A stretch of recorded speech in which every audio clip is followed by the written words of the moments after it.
सत्य के महत्व को समझना जितना कठिन होता है उतना ही सरल भी। अपने शिष्यों को उपदेश देते हुए भगवान बुद्ध ने सत्य के महत्व को समझाने के लिए एक कथा प्रारंभ की। एक ब्राह्मण रात्रि में अपने घर के बाहर बैठा था। तभी एक स्त्री सामने से गुजरी और ब्राह्मण ने उसे रोककर कहा, आप कौन है देवी? इस घोर रात्रि में कहाँ जा रही हैं? स्त्री बोली, मैं लक्ष्मी हूँ, इस नगरी को छोड़कर जा रही हूँ। ठीक है, जाओ, ब्राह्मण बोला। कुछ देर बाद एक और स्त्री के निकलने पर ब्राह्मण ने उससे भी वही प्रश्न पूछा, जिसके बाद उत्तर में वह बोली, मैं कीर्ति हूँ और यहाँ से जा रही हूँ। ब्राह्मण ने कहा, शौक से जाओ। उसके बाद उसने एक पुरुष को आते देखा तो उठकर उससे मार्ग में वही बात पूछी।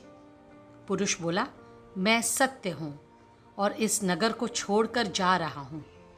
यह सुनकर ब्राह्मण चिंतित हो उठा, लपक कर सत्य के चरणों में गिर पड़ा और गिड़गिड़ा कर कहने लगा, नहीं भगवान, आप यहाँ से न जाएं। आपके जाने के बाद तो यहाँ कुछ भी नहीं बचेगा।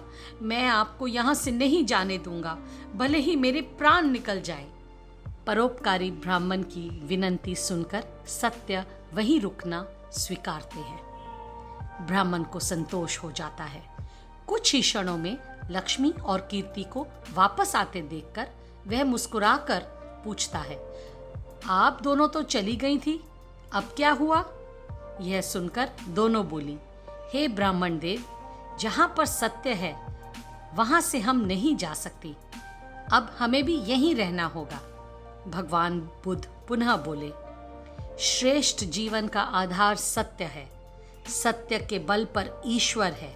सत्य में ईश्वरीय शक्तियां वास करती हैं। जो व्यक्ति सत्य को धारण करता है वे ईश्वर तुल्य हो जाता है, परंतु सत्य का मार्ग कांटों से भरा है।